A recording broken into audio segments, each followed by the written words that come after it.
is in-depth study of the Christ, the propitiation, the begotten Tell it. Son, the law, Come on the in. judge, the ruler, the standard, the Messiah, Yeshua HaMashiach, the one, the true Jesus Christ. Here on Understanding the Bible Radio, on screen study, Facebook Live, YouTube Live, Study. live, on screen undeniable facts of Scripture. We are back in it.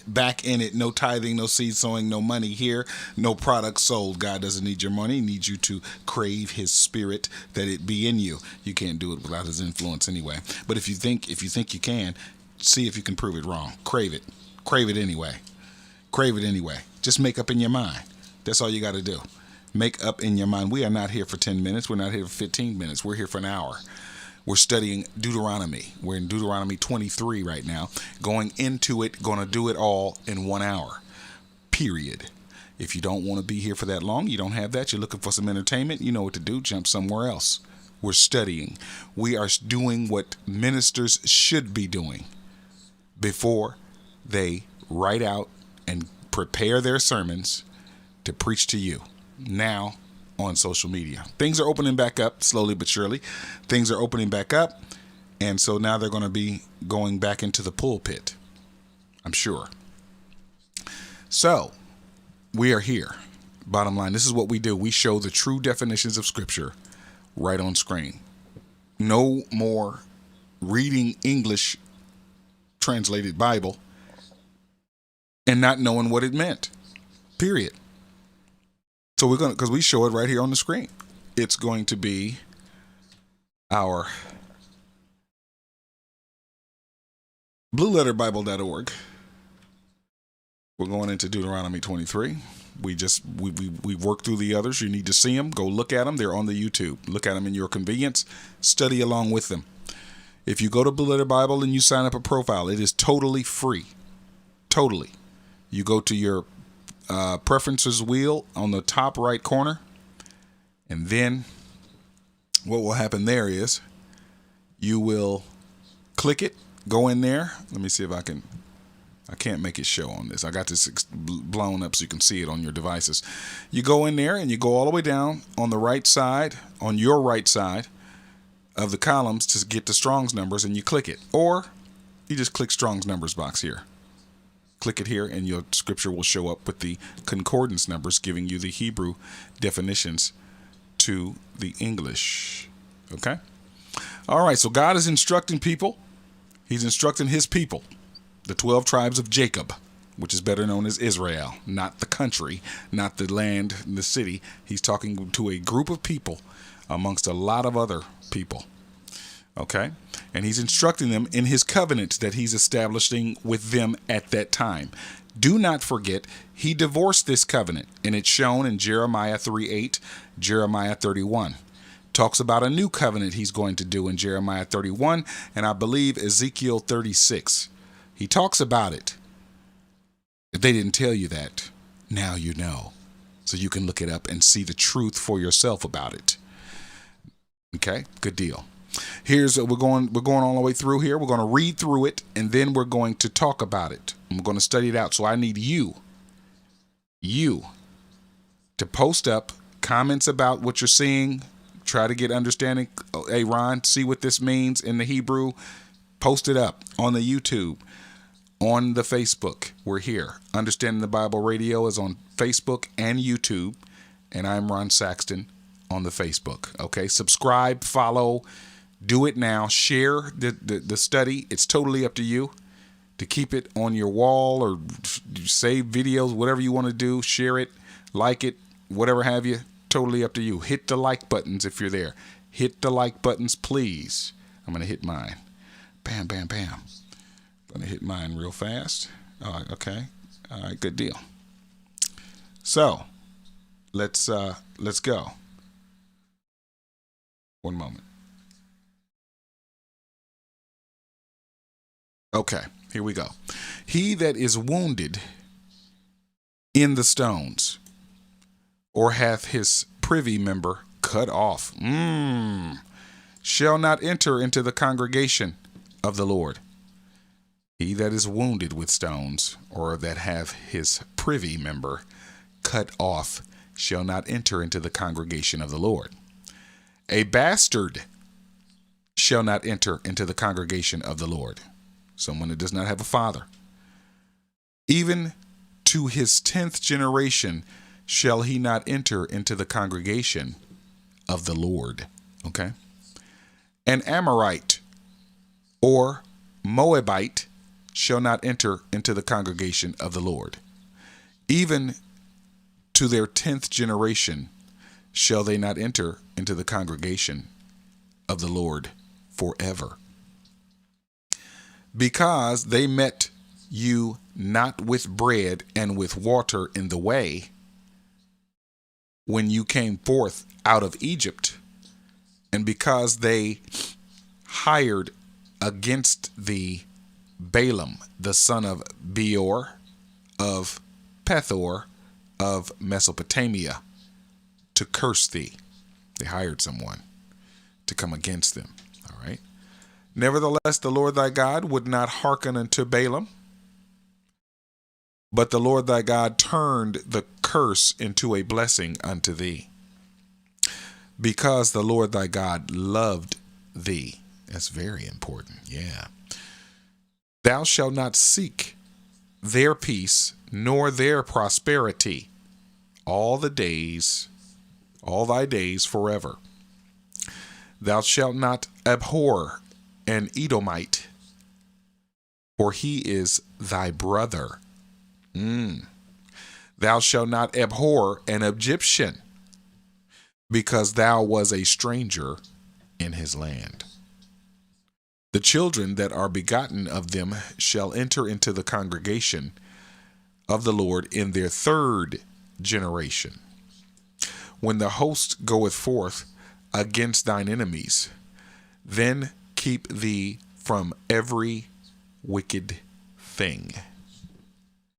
If there be among you any man that is not clean by reason of uncleanness that chanceth him by night, then shall he go abroad out of the camp. He shall not come within the camp. But it shall be, when evening cometh on, he shall wash himself with water, and when the sun is down, he shall come into the camp again. Thou shalt have thou shalt have a place also without the camp, whither thou shalt go forth abroad, and thou shalt have a paddle upon thy weapon. And it shall be, when thou wilt ease thyself abroad, thou shalt dig therewith, and shalt turn back and cover that which cometh from thee. For the Lord thy God walketh in the midst of thy camp, to deliver thee, and to give up thine enemies before thee. Therefore shalt thy camp be holy, that he see no unclean thing in thee, and turn away from thee. Thou shalt not deliver unto his master the servant which is escaped from his master unto thee.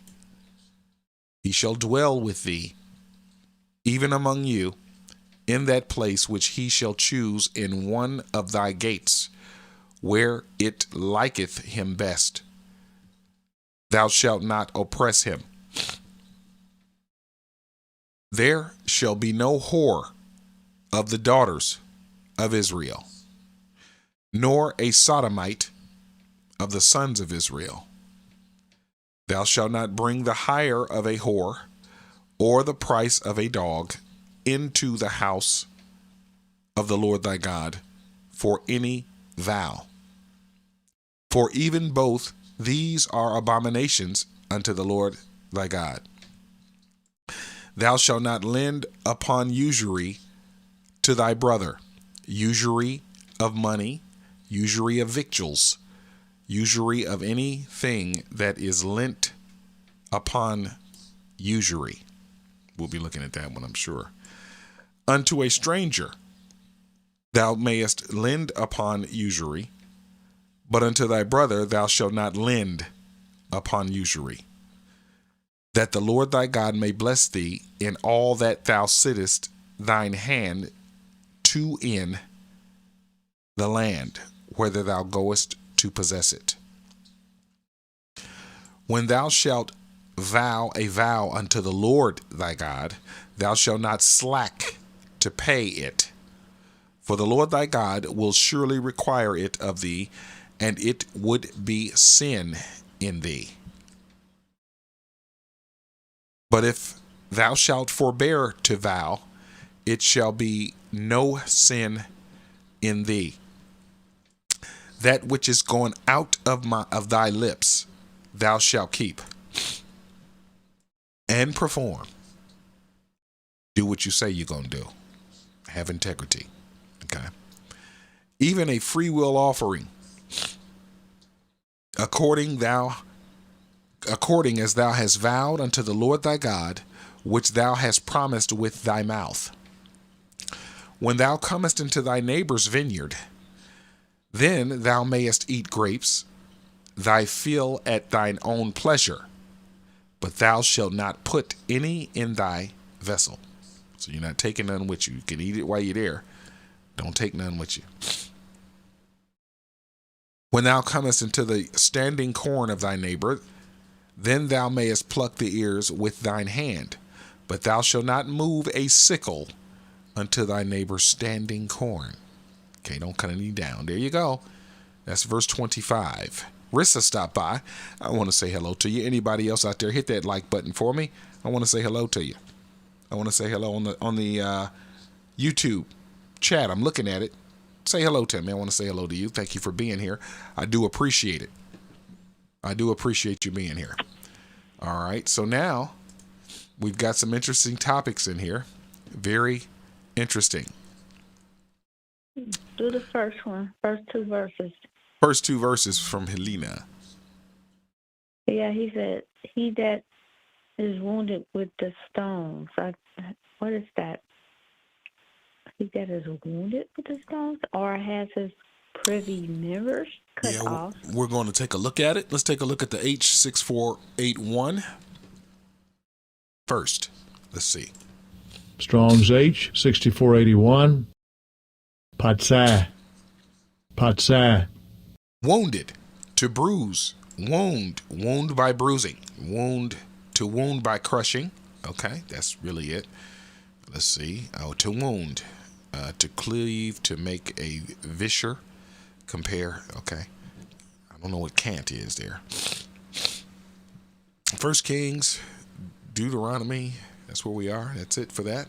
Let's go to the H1795. There were two there for that term. Strong's H1795.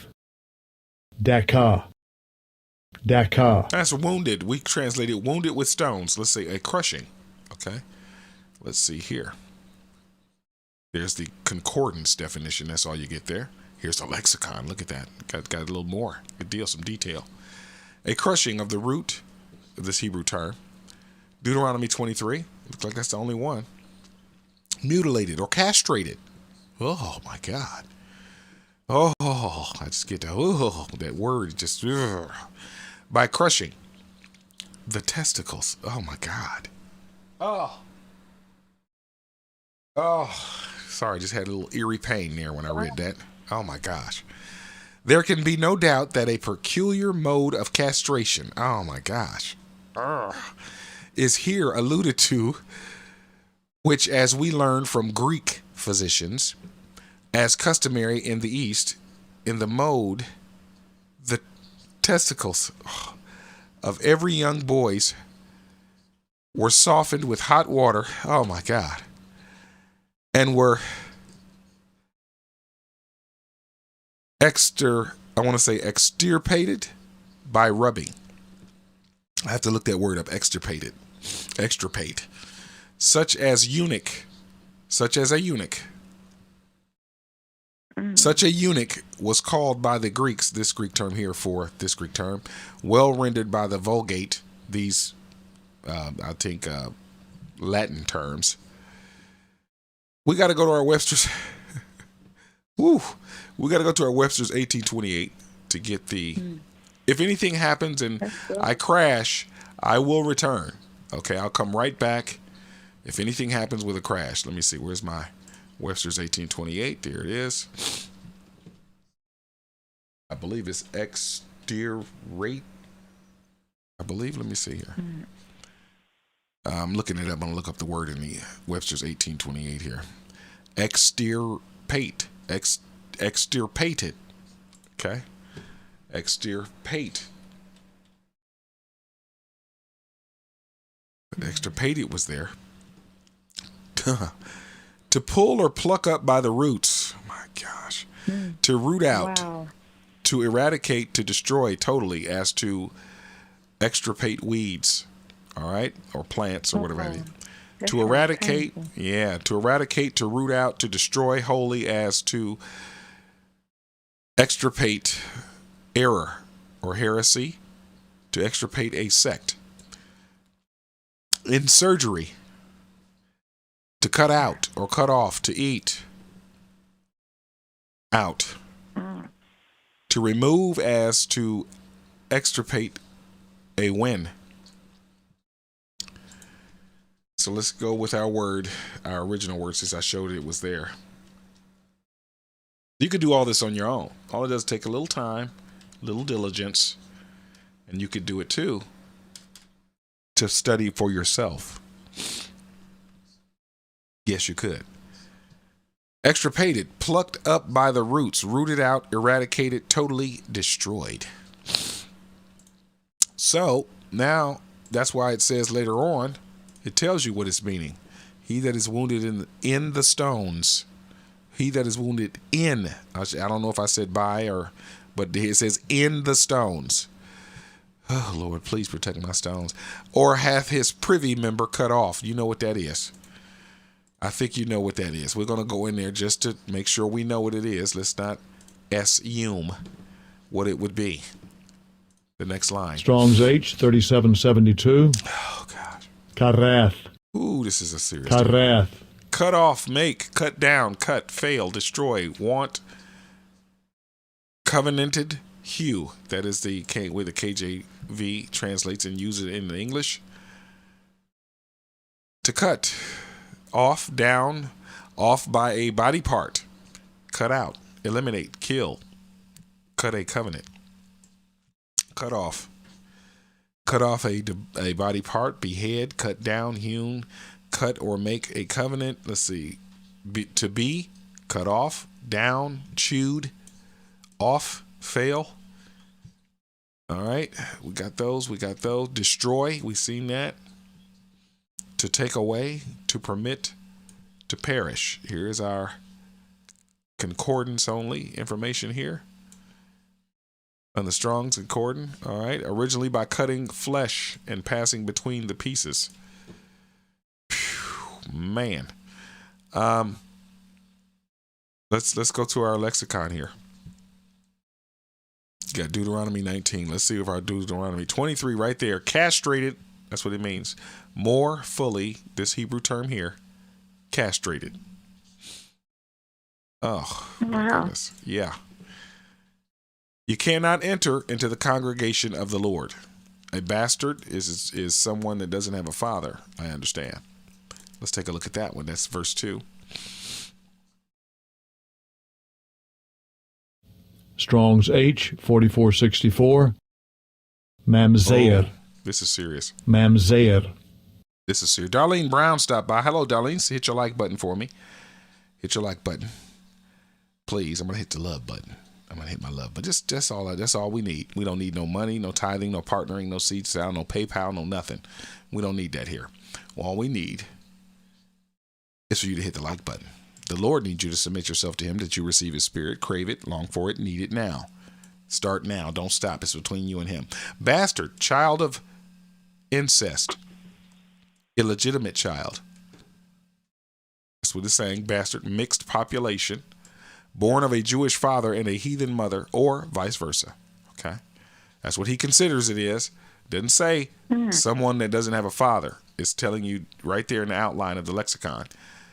Here is the Strong's Concordance, if that's all you get there. From an unused root meaning to alienate, a mongrel, born of a Jewish father and a heathen mother, bastard. That's what Strong's took. Here's the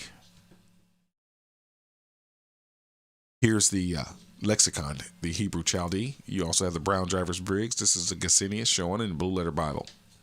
Spurious, as spurious, a bastard. Deuteronomy 23. Let's see, and also the Oriental interpreters, as well as the rabbins who use this word of a bastard for the limitations as to this use. See, I want to say I don't know what Thessalonian or thesaurus, page 781. Metaphorically, foreigner. That's in Zechariah.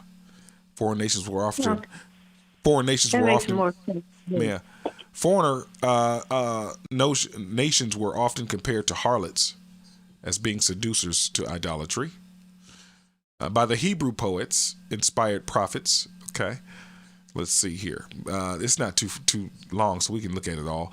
The unused Hebrew root, this Hebrew term here, had the same meaning as this Hebrew term here, to separate, but used in a bad sense, to despise, to condemn. Whence, I want to say that's Arabic there. It looks like possible Hebrew there. Med period Dama, to be of little worth. Okay, contemptible. Compare, put to shame. Okay, and Syriac. Let's turn here. F. To contemn. Others take it from the root, this Hebrew term, whence the noun a foreign country, and hence this Hebrew term here. That's it in the lexicon for the Gesenius there. Bastard. So there you go. So it's not just somebody without a father. That's I guess that's an American term. I guess. I just thought it was odd because it doesn't seem like with all the stoning they had going on with adultery amongst themselves.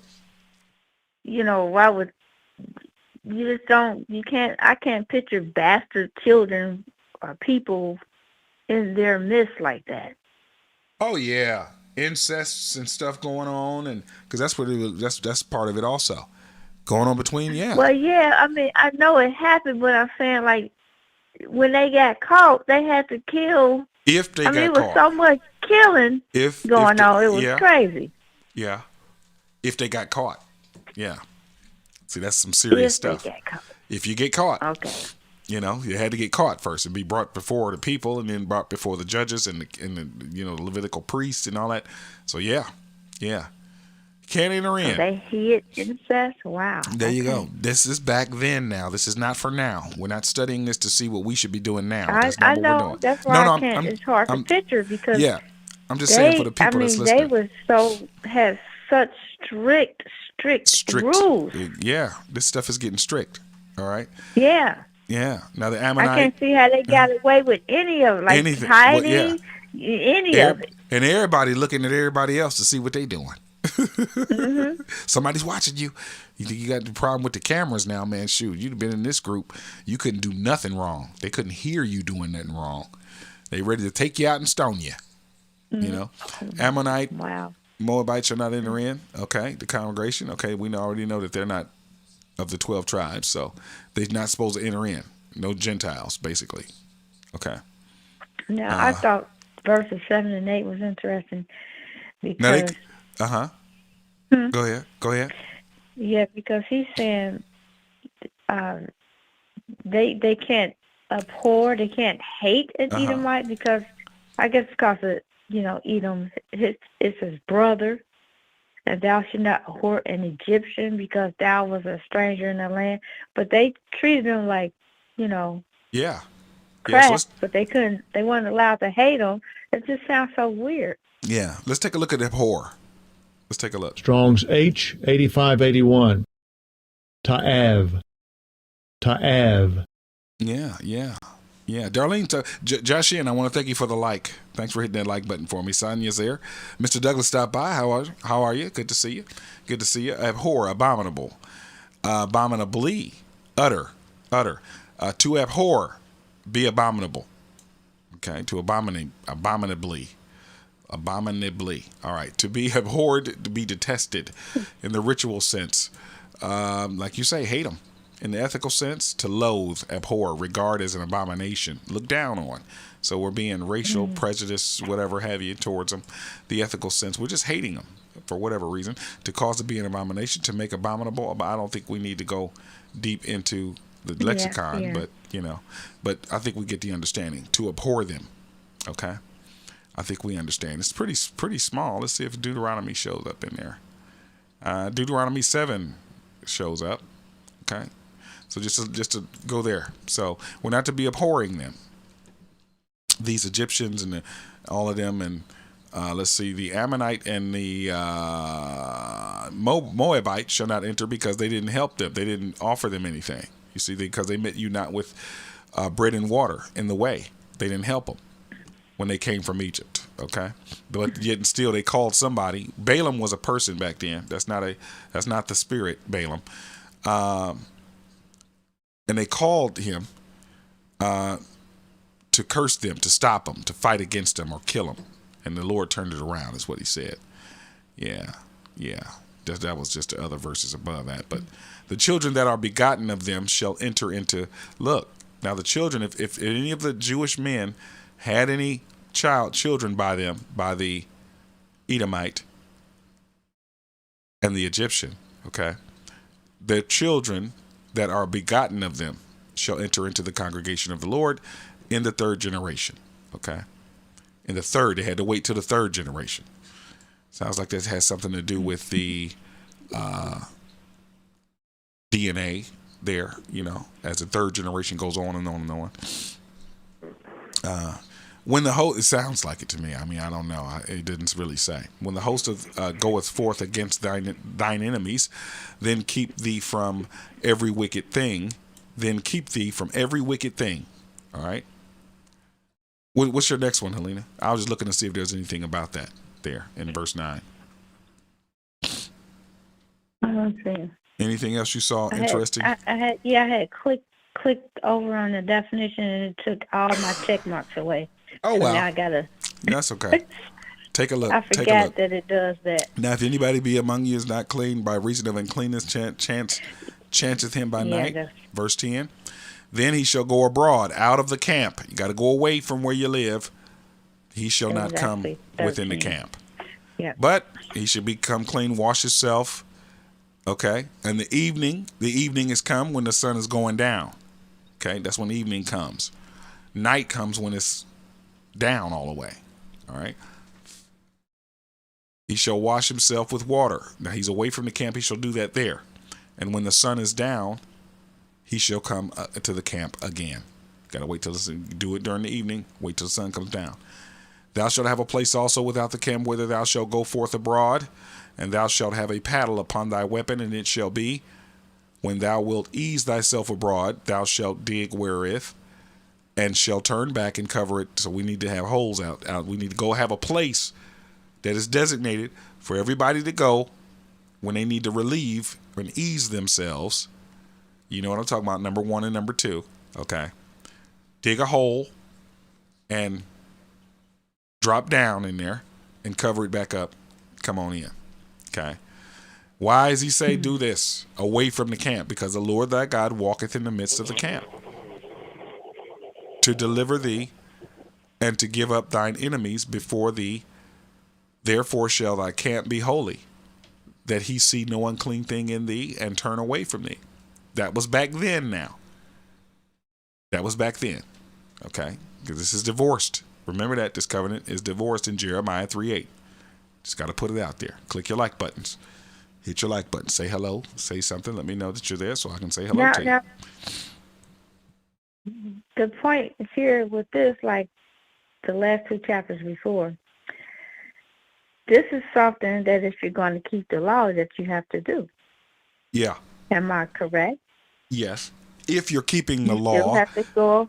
Right. You got to go away from your camp. Claiming Dig a that you hole. are, right? Claiming that you're doing it, but you're not going to do it.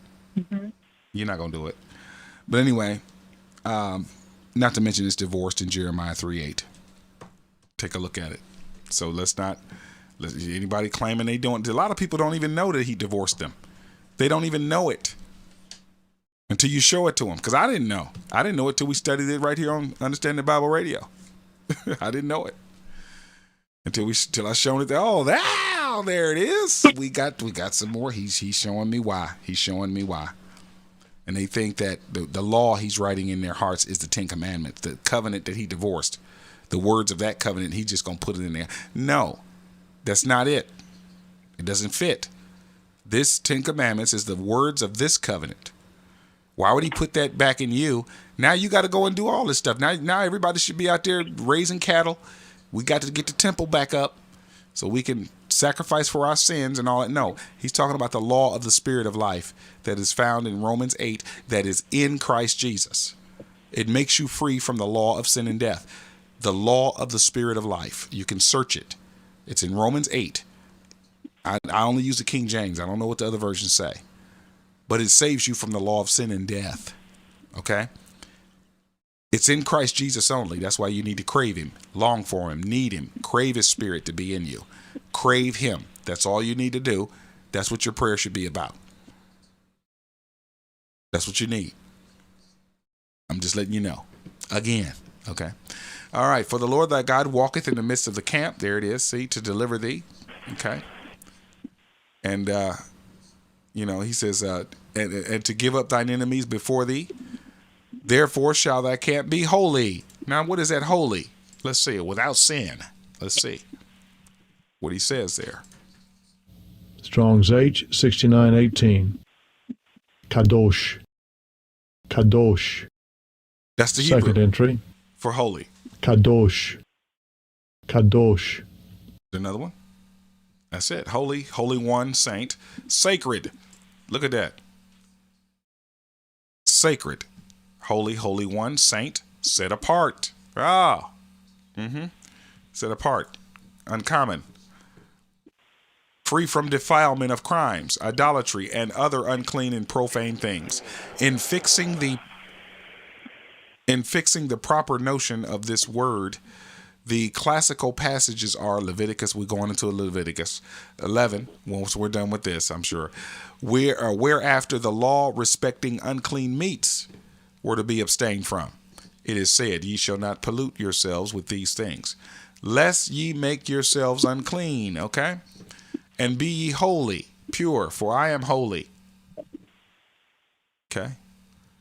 Where there is the same phrase, be ye holy, for I am holy. All right, that's Leviticus 11:19.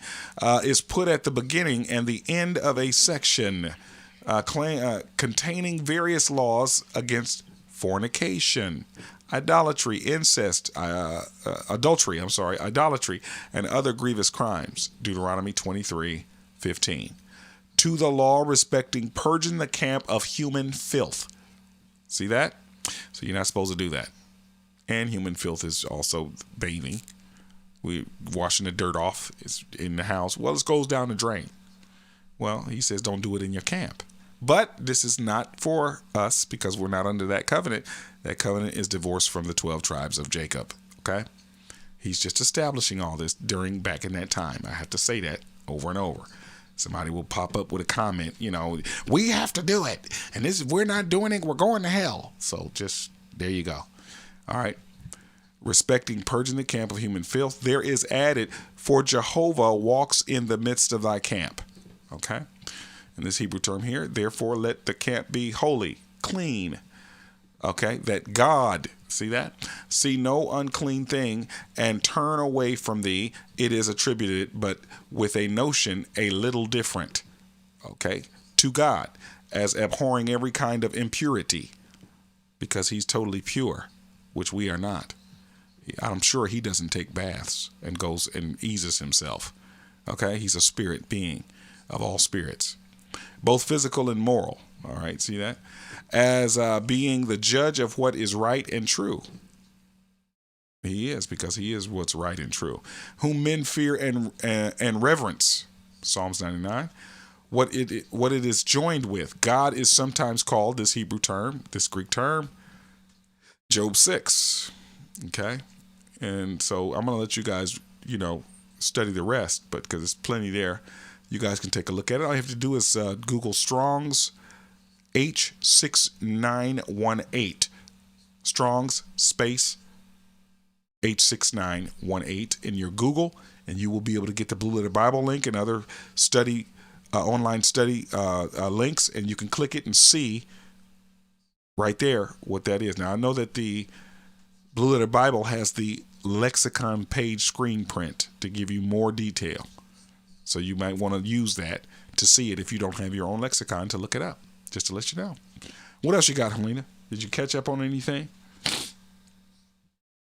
So we see holy, clean, uncommon, Yes. sacred. Go to verse 17, 18, and 19. 17, 18, and 19. There shall be no Yes. whore of the daughters of Israel. You ain't gonna sell it. You ain't selling it for nothing, not even a free dinner. All right, it's not happening. Nor sodomite of the sons of Israel. Thou shalt Look not. up sodomite. Sodomite. Okay, we're gonna do the Yeah. H6945. Here it I'm trying to comes. figure out what that was. Oh, you'll know what it is in a minute. Sodomite? You'll Strong's know. H 6945.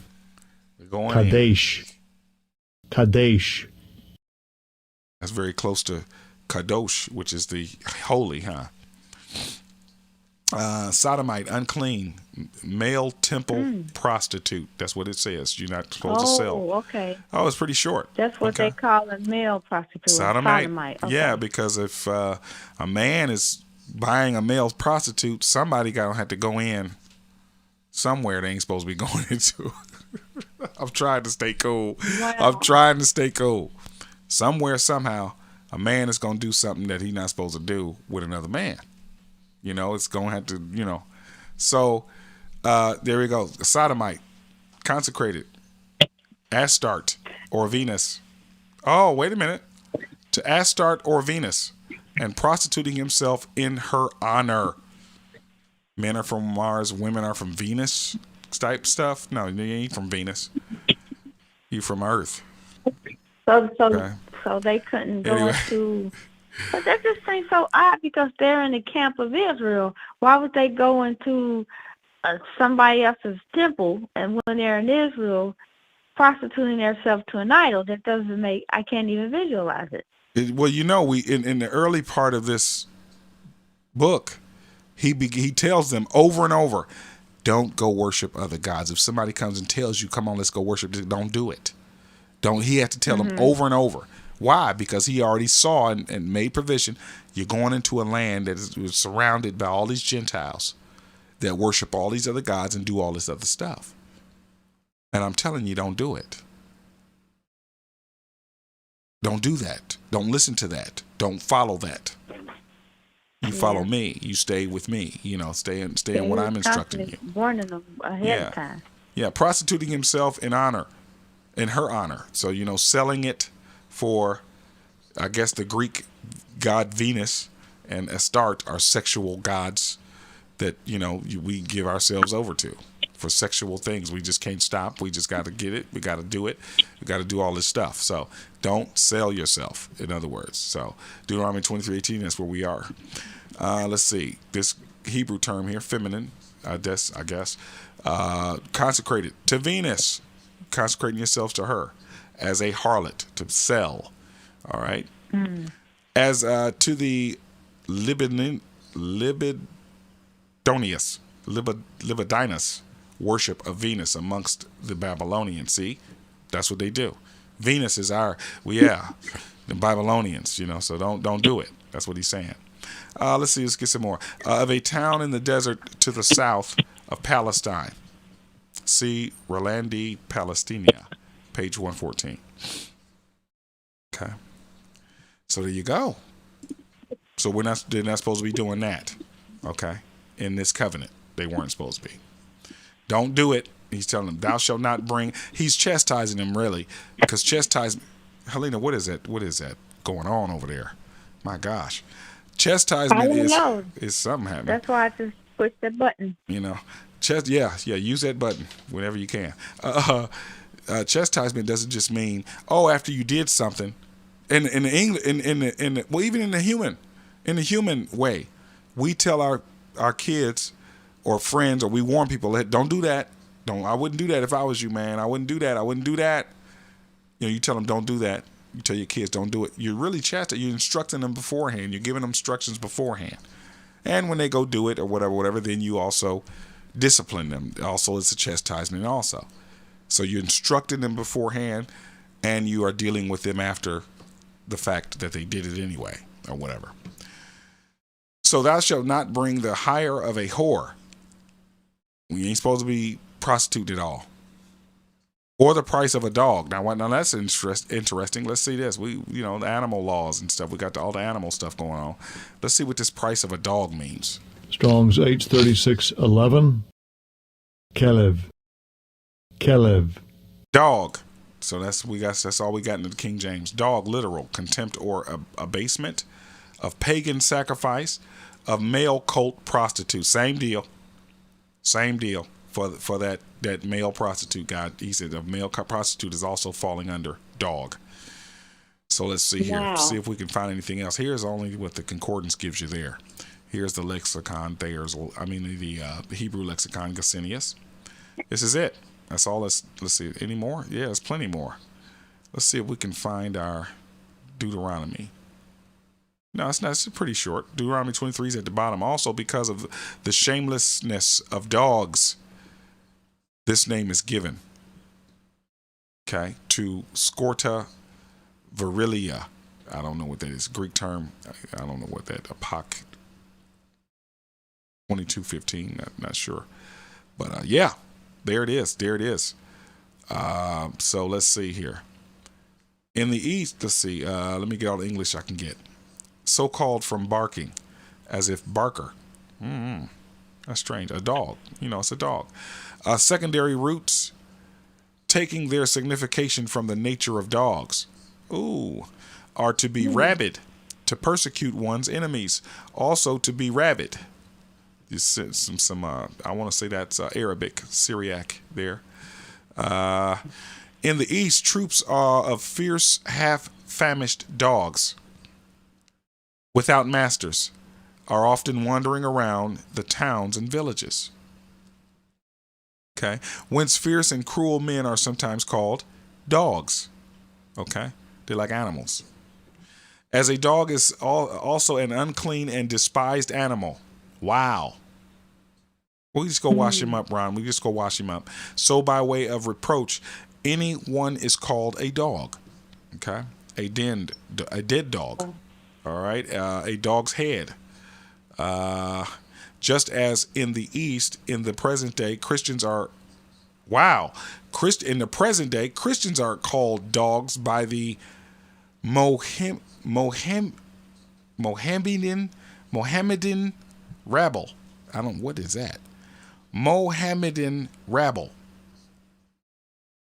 I've never seen that word before in my life. Mohammedan. Look it up. Mohammedan. Okay, I don't think it's in the Webster's, but let's see if we can find something out about it. We're studying. We're doing exactly what it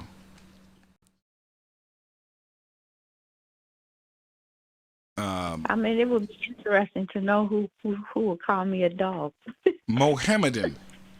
Well, they'll call you that. Your best friend will call you that. It's there, Mohammedan. There it is. Yeah, they show. It's in the Webster's. They show what they call you that. It might be a Mohammedan. Just be mad at you for no reason. Call you all kind of, This word in the name of the Arabian prophet, so-called, are written in many different ways. The best authorized and most correct orthography seems to be Mohammedan. Okay. Also see Mohammedan. Yeah, I'm looking at Mohammedan right now. What are you saying? Also see Mohammedan. Yeah, Arabs, I guess. I guess it's the Arabs doing that. But they're like Muslims, though, right? I would believe, but you got so many different styles of Islam, you don't know which Different one kinds of Muslims, considers. yeah. You know, I've never been that deep in the Muslim at all, Islamic stuff at all. So it's so many different forms. Like we have Christianity's got so many different Yeah, they have denominations. a lot. You know, they probably got a lot. I don't know, but anyway, And they got a lot of there you radical go. forms also. Yeah, yeah. Or the price of the dog into the house of thy Lord thy God for any vow, for any vow, I can, for even I can both. see that with that group. These are an abomination. Yeah, yeah. Thou shalt not lend up upon usury. What is usury? I understand that to be money, but let's take a look and see. Clear it up. Up, didn't come up. Let's bring it out again. Yeah, basically. There we go. Nope. Refresh. Refresh. What happened? My internet is working. What are viscos? Because they Can't have reach the usury of money page. and usury of viscos. Usury upon usury. Thou shalt not lend upon usury. There we go. It's there now. Here it is. Not lending Strong's upon H, usury. 5391. Nashach. Nashach. Bite or lend beyond usury is the way we translate bite, to pay, give interest, lend for interest or usury, to give interest, to give. So money, interest, or something of value, I would take it. Okay. To thy brother. Don't do that to each other. Usury. Now here's another different one. It's the 5392. We just looked at the 5391. So let's see what this one says. Usury of money. Okay. Lending, I'm sure it should be. Strong's H, 5392. Neshech. Neshech. That's the interest usury. Interest. Interest to get interest on. Okay. So interest of money, making it more to pay back. Usury of victuals. I know that's food. Victuals. Usury of anything. If I give you some bread, you're going to give me, double back what I gave you. No, don't. He says don't do that to each other. Unto a stranger thou mayest lend upon usury. You may do that with a stranger. But unto thy brother thou shalt not lend usury. No, don't put no interest on it. But, even in our own, well, how come they couldn't adopted that from the Bible here in America? You get some money from an American institution here. Well, no, we got some interest on there. We got some interest. That the Lord thy God may bless thee and all that thou settest thine hand to in the land whither thou goest to possess it. Okay? So yeah, that's interesting right there. Not supposed to have any interest to your own brothers. And that's for them now at that time, not now. We're just looking to see what he established among them. That's it. When thou shalt vow a vow unto the Lord thy God, thou shalt not slack to pay it. You're dealing with him now. Okay? When you deal with him. If you want to crave his spirit, you crave his spirit. Crave it, need it. Lord, Father, transform me. Please take my vessel. Form your son in me. But guess what? You're going to have to speak him. Because he's going to work him in you. You ain't going to be able to help it. So offer yourself up for it. The vow. I can't get you. What'd you say? They would have, huh? I didn't get you. What you say? I'm trying to figure out what kind of vow they could have said to the Lord for him to have said this. Well, we'll take a look. We got 5087 and 5088. We'll go with this one. Let's see. A vow. Strong's H, 5087. Nader. Nader. For some reason, I know we've been on this before. A vow. Make a vow. Vow a vow. Promise is Like what a promise, yeah. Is what the concordance is saying. A promise, all right, to do or give something to God, make a vow. So if you've ever prayed, God, if you get me out of this, I'll serve you. I'll do your work. I'll do this. Okay. Then you got to pay it. You got to do it now. He's looking to you. Well, I'm just saying, based on back then. This covenant, though, they went to Moses for that. Back then, yeah. Making a vow to the Lord, they had to pay it. They had to do it. Now, they did make a vow. And you know where it is? It's in Exodus. They did it over and over. He told them what the law was, and they said, yes, we will do all that thou have said, over and over. He made sure that they answered. He made sure, and they answered. We will do it. Oh, okay. That's probably what he's talking about here then. Now, you're going to have to do it. You get married to somebody, you making a vow, you need to do what you said you're going to do. If you didn't, then you didn't really marry him, did you? Okay? To fall out, to drop down the grain from the winnowing instrument upon the threshing floor. That's a vow. Arabic, okay? It says Arabic here, hence Arabic. Let's see. Chaldee, a threshing floor. The floor is cognate to words of sowing and scattering. To promise voluntarily, to do or to give anything. Although in Arabic, these two roots are differently spelled. Yes, I see that. I see that they mean the different things too. Yet still, they may be the same origin, namely the notion of vowing from a willing and liberal mind. And this form of the signification of scattering. Okay, who the Father is seeking those that will worship in spirit and truth, those that will do it. So he's looking at the heart and the intentions. If you make the vow, you better understand what covenant you're under and flow in that covenant. Yeah, I see that. All right, in this is separated into two roots according to the Arabic distinction. Let's see. What else we got? We got plenty of scriptures there. Deuteronomy 23, 24, where we are. More fully, to vow a vow, which is to vow to abstain from anything. When you do that, man, don't it seem like you really want it bad? When you vow to abstain from something. God, I'm never going to sin. I'm not going to do that sin. And you just, oh man, it just grows in you so great, you know, to want to do it after you vow not to do it no more. Do you ever notice that? I have. But if thou shalt forbear to vow it, it shall be no sin in thee. If thou shalt forbear to vow, it shall be no sin to thee. He's talking to the 12 tribes of Jacob only now, okay? So there we go. That which is gone out of thy lips, thou shalt keep and perform. You're going to have integrity on it. You're going to do it. Even a free will offering, according thou hast vowed unto the Lord thy God, which thou hast promised with thy mouth. All right. When thou comest into thy neighbor's vineyard, okay, you can eat there in the neighbor's vineyard to fill at thine own pleasure, but thou shalt not put in any in thy vessel. Don't take any with you. Okay.